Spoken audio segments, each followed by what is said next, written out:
Hello guys, welcome to my YouTube channel. हम लोग कर रहे थे आईएससी बुक से chapter number 14 class 12 indefinite integral 2।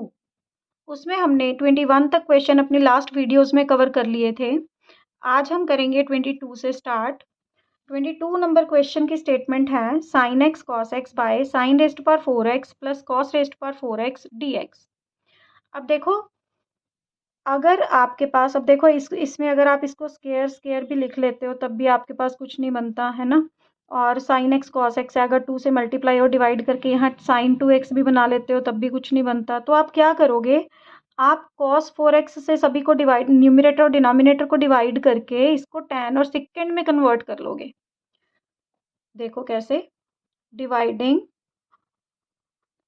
Numerator and denominator by cos rest power 4x।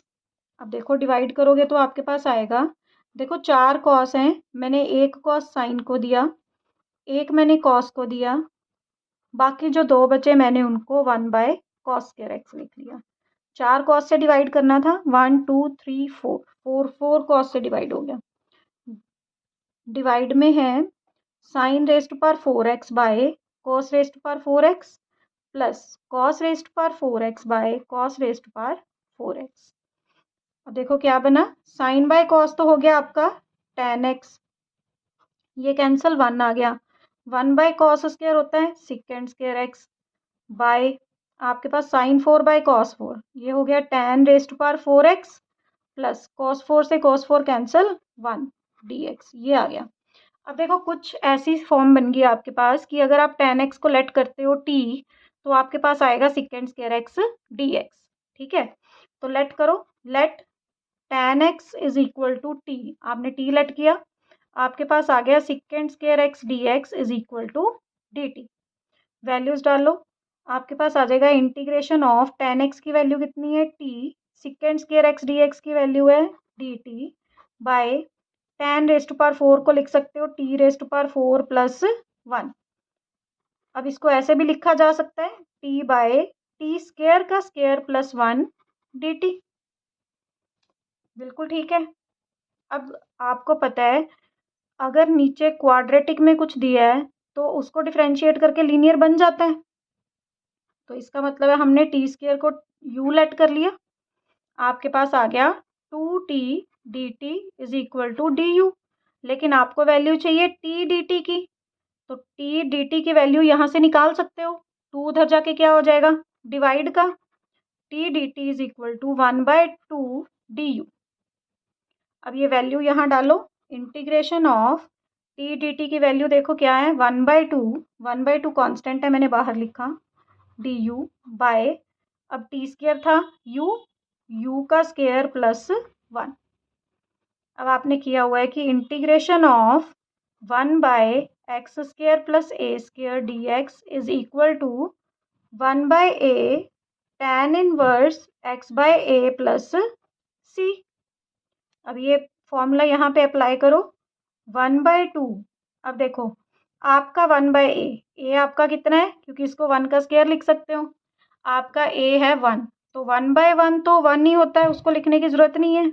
ये आ गया tan इनवर्स एक्स की वैल्यू आपकी है यू बाय ए, फिर से लिखने की जरूरत नहीं है क्योंकि 1 है आपका, plus C 1/2 tan inverse U की वैल्यू क्या है टी स्क्वायर प्लस सी 1/2, अब t की वैल्यू दोबारा डालो tan x, tan inverse tan square x plus C, ये आ गया आपके पास। देखो बार बार वैल्यूज क्यों डालनी होती हैं, देखो यू को हमने टी स्क्वायर डाला, फिर टी स्क्वायर को हमने tan स्क्वायर डाला, तो आपके पास लास्ट में x वेरिएबल, देखो x में ही क्वेश्चन था, जिस वेरिएबल में आपका क्वेश्चन होता है उसी में आपने आंसर देना होता है, इसलिए इनकी वैल्यूज को दोबारा पुट करना बहुत जरूरी है। Let us move to question number 23। Question number 23 क्या है, integration of tan x by second X plus tan x dx। अब देखो है तो क्वेश्चन सारा tan x और सिकेंड एक्स में ही है, लेकिन क्योंकि tan x का डिफरेंशिएशन सिकेंड स्क्वायर होता है तो यहाँ पे आपके पास कुछ नहीं होता, किसी चीज को लेट करके कुछ नहीं बनता। तो आप क्या करोगे, इसको रैशनलाइज कर लोगे। Second X plus tan x into second X minus tan x by second X minus tan x dx। Multiply कर लो। देखो tan x को सिकेंड एक्स से किया तो second X tan x minus tan into tan square X by a plus B a minus B is equal to a square minus B square dx। अब देखो आपको पता है 1 प्लस tan स्क्वायर एक्स किसके equal होता है, second square x के equal होता है। अगर आप tan स्क्वायर को उधर लेके जाओ तो क्या वैल्यू आती है, second square x minus tan square x. अब secant square x minus tan square x की वैल्यू क्या आ गई 1, तो डिनोमिनेटर तो आपका सारा ही क्या हो गया 1। तो इंटीग्रेशन ऑफ क्या बचा, second X tan X dx minus integration of tan square X dx। Second X tan X का तो डायरेक्ट होता है second X, tan square X को सॉल्व करने के लिए कोई डायरेक्ट मेथड नहीं है, तो फिर से आइडेंटिटी अप्लाई करते हैं। इसको लिख लोगे second X tan X dx minus, अब देखो tan स्क्वायर एक्स की अगर यहाँ से वैल्यू निकाले तो 1 उधर जाके माइनस का हो जाएगा, आपके पास आएगा second square x minus 1 dx। बीच में माइनस का साइन है तो इसको फिर से सेपरेट कर सकते हो, second X tan X dx minus integration of second square X dx plus minus minus plus हो गया इंटीग्रेशन ऑफ 1 dx। तो ये आपके पास आ जाएगा सिकेंड एक्स tan एक्स का इंटीग्रेशन, आपको पता है सिकेंड एक्स होता है, माइनस सिकेंड स्क्वायर एक्स का tan एक्स होता है, 1 का x होता है प्लस c। ये आ गया आपका आंसर। इजी था। Next question number 24।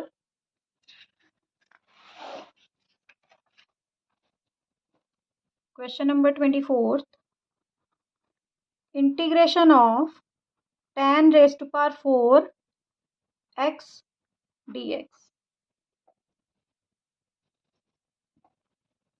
अब देखो tan रेज़्ड टू पावर 4 को आप क्या लिख सकते हो, tan square x into tan square X dx लिख सकते हो।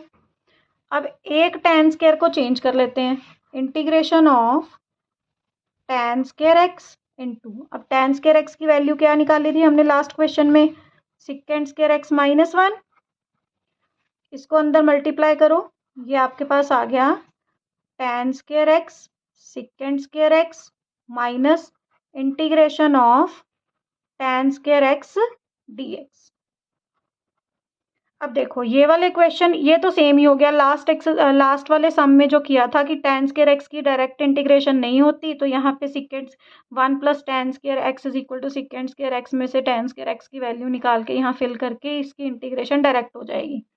अब इसमें देखो tan square x second square x आ गया, तो इसमें अगर आप tan को कुछ लेट करते हो तो आपके पास वो इसका डिफरेंशिएशन सिकेंड स्क्वायर एक्स पड़ा है, तो इसका मतलब है यहाँ सब्सटीट्यूशन मेथड लगेगा। तो उसको करने के लिए आप क्या करोगे, दो अलग अलग मेथड लग रहे हैं, तो आपको क्या करना पड़ेगा, यहाँ पे I1 और I2 लेट कर लो। इसको पहले I लेट करो तो आपके पास I इज इक्वल टू क्या आ जाएगा, I1 माइनस I2। तो पहले I1 को सॉल्व करो, फिर I2 को सॉल्व करो, फिर इनकी वैल्यू यहाँ पे डाल दो, इसको नंबर 1 दे दो। तो I1 की वैल्यू क्या है, integration of tan square x second square X dx। अब आपको पता है कि tan का डिफरेंशिएशन सेकेंड होता है, तो हमने tan x को क्या लेट किया t, तो tan x क्या है, second square x dx is equal to dt। अब वैल्यू डालो, इंटीग्रेशन ऑफ tan x अगर t है तो tan स्क्वायर x कितना हो गया t square, second square x dx की वैल्यू आ गई dt। इसको इंटीग्रेट किया तो t क्यूब बाय 3, क्योंकि वो formula x raised to power n का इंटीग्रेशन क्या होता है, x raised to power n plus 1 by n+1, तो वो अप्लाई किया मैंने। t³/3 प्लस c, t की वैल्यू डालो, t की वैल्यू क्या है 10x, तो ये आ गया tan³ x/3 प्लस c। अब I2 को सॉल्व करो, I2 क्या है tan² x, tan² x को आप लिख सकते हो integration of sec² x -1 dx, minus का साइन है तो इनको सेपरेट कर सकते हो, sec² x dx minus integration of 1 dx। अब sec² x की आपको पता है कितनी होती है tan x, -1 की x प्लस c। अब इन दोनों की वैल्यू I1 और I2 की जो भी वैल्यू आपने निकाल ली है, इसको आप फर्स्ट इक्वेशन में डाल दो, I1 - I2। तो आपको पता था, पहले यहाँ लिख लो, put the values of I1 and I2 in first equation. First equation क्या थी, I = I1 - I2। I1 की वैल्यू क्या आ गई है tan³ x/3 प्लस c है, c और c को प्लस करोगे तो वो कांस्टेंट ही रहेगा, तो इसको बार बार लिखने की जरूरत नहीं होती, एक ही बार लिखना होता है। माइनस I2 कितना है tan x - x plus c, ये आपके पास आ गया tan³ x/3 minus tan x plus x plus c। Mostly बच्चे यहाँ पे गलती करते हैं, देखो बाहर माइनस का साइन पड़ा होता है तो आपने अंदर के साइन चेंज करने होते हैं। बच्चे बहुत केयरलेसली सम को करते हैं, माइनस का साइन यहाँ है यहीं रखेंगे, ये वाला माइनस चेंज नहीं करते, तो उस केस में क्वेश्चन में नंबर कटवाते हैं वो, तो आपको ध्यान रखना है स्पेशल। तो क्वेश्चन नंबर 25 पे चलते हैं। Some number 25, integration of dx/√1 plus √x। अब देखो स्क्वायर रूट के अंदर स्क्वायर रूट आ गया, तो उस स्क्वायर रूट को आपको खत्म करना पड़ेगा, तो हम क्या लेट करेंगे, उसी को लेट करेंगे, √x को ही हमने t लेट कर लिया। अब स्क्वेयरिंग बोथ साइड्स करोगे तो x = t², differentiating both sides dx = 2t dt आ गया। तो अब वैल्यूज डाल लो, देखो dx की वैल्यू कितनी है 2, कांस्टेंट मैंने बाहर ले लिया, t dt by √1 plus √x की वैल्यू कितनी है t। अब देखो और कुछ तो होता ही नहीं है, मतलब 1 + t पड़ा है, ऊपर t पड़ा है, कुछ नहीं बनता, तो आप क्या करोगे, डिनोमिनेटर जैसी वैल्यू बनाने की कोशिश करोगे। उसको बनाने के लिए 1 प्लस कर लो, 1 माइनस कर लो और उनको सेपरेट कर दो। अब इसको सेपरेट करके देखो, इतनी वैल्यू के साथ अलग सेपरेट कर लो क्योंकि वो सेम बन गई है। 1 + t बाय, इसको लिख सकते हो 1 + t⁻1/2 dt minus integration of, minus का 1 है, 1 बाय, इसको फिर से वही लिख सकते हो 1 + t⁻1/2 dt। अब देखो यहाँ पावर कुछ नहीं है, तो इसका मतलब इसका एक्सपोनेंट कितना है 1 है। अब सेम बेस हो और एक्सपोनेंट अलग अलग हो, डिवाइड में आप क्या कर सकते हो, सेम बेस के साथ डिवाइड में एक्सपोनेंट क्या होते हैं, माइनस हो जाते हैं। तो ये बन गया आपका integration of 1 + t⁻1 - 1/2 dt minus integration of 1 + t⁻−1/2 dt, ये आ गया आपके पास। अब देखो 1 में से हाफ को माइनस करोगे, आपके पास आएगा 1 + t⁻1/2 प्लस का, और यहाँ पड़ा है 1 + t⁻−1/2। अब इनको इंटीग्रेट करते हैं, लीनियर की पावर कुछ आ जाए, लीनियर की पावर कुछ आ जाए तो हम वही फॉर्मूला लगाते हैं जो x⁻n का होता है इंटीग्रेशन का। तो वो फॉर्मूला होता है x⁻n+1/n+1, तो 1 + t⁻1/2 + 1 1/2 + 1 इनटू, अब देखो यहाँ पे तो 1 + t है, 1 का डिफरेंशिएशन 0 होता है, t का डिफरेंशिएशन 1 होता है, इसलिए हमने इनटू में कुछ नहीं लगाया। सपोज यहाँ 2t होता तो इसके साथ 2 भी आता, क्योंकि 1 + 2t का डिफरेंशिएशन जो भी होगा वो यहाँ पे आएगा डिनोमिनेटर में, ये आपने याद रखना है। माइनस, अब इसका आ जाएगा 1 + t⁻−1/2 + 1 -1/2 + 1 प्लस सी, ये आ गया 2। अब ये बन गया 1 + t⁻³ बाय 3/2 माइनस 1 + t⁻1 में से हाफ को माइनस किया तो हाफ ही बचा 1/2 प्लस सी। अब ये आ गया आपका 3/2 का क्या बन जाएगा ऊपर जाके रिवर्स 2/3 1 + t⁻³ माइनस 2 1 + t⁻1/2। अब ये भी रिवर्स होना था 2/1 आना था, मैंने डिनोमिनेटर में 1 नहीं लिखा। तो अब ये अंदर मल्टीप्लाई करो और t की वैल्यू डाल दो। 2 2 ज़ा 4/3 1 + t की वैल्यू क्या है √x थी, t को क्या लट किया था आपने √x, तो वो √x वैल्यू डालो यहाँ पे। √x को आप क्या लिख सकते हो x⁻1/2 भी लिख सकते हो ⁻³ माइनस 2 2 ज़ा 4 1 + t की वैल्यू क्या है x⁻1/2 1/2 प्लस सी। ये आ गया आपका आंसर। ये हो गया क्वेश्चन नंबर 25। क्वेश्चन नंबर 26 देखो।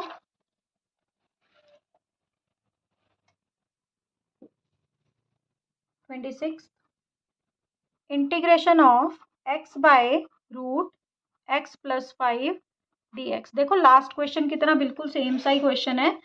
अब देखो न्यूमरेटर में अकेला x पड़ा है, यहाँ नीचे x + 5 है, तो आप इसको सेम बनाने की कोशिश कर लो।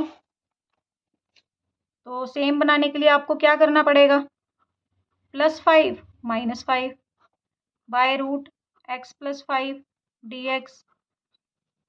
अब सेपरेट कर लो integration of x + 5 by √x + 5 dx minus integration of 5 by √x + 5 dx। अब देखो मैं अब डायरेक्ट कर रही हूँ, आपको पता है यहाँ 1 एक्सपोनेंट है, यहाँ हाफ है, तो कितना बचेगा आपके पास x + 5 हाफ ही बचेगा dx माइनस, अब ये 5 कांस्टेंट है, मैंने इसको बाहर लिया, इंटीग्रेशन ऑफ x + 5 कितना आ जाएगा -1/2 dx। अब इसको फिर से इंटीग्रेट करते हैं, इंटीग्रेट करके आपके पास क्या आ जाएगा। अब देखो n+1 करोगे तो 3/2। मैं थोड़ा फास्ट कर रही हूँ क्योंकि लास्ट जो सम हमने किया वो बिल्कुल इसके जैसा ही था। बाय 3/2 माइनस 5, यहाँ आएगा आपका x + 5 प्लस का हाफ बाय 1/2 प्लस सी, ये आएगा क्योंकि देखो +1 करोगे तो 1 में से हाफ को माइनस करोगे तो हाफ ही बचेगा। अब ये रिवर्स हो जाएगा ऊपर जाके 2/3 x + 5 3/2 2 5 ज़ा 10 बन गया x + 5 1/2 प्लस सी। ये आ गया आपका आंसर। ये था क्वेश्चन नंबर 26।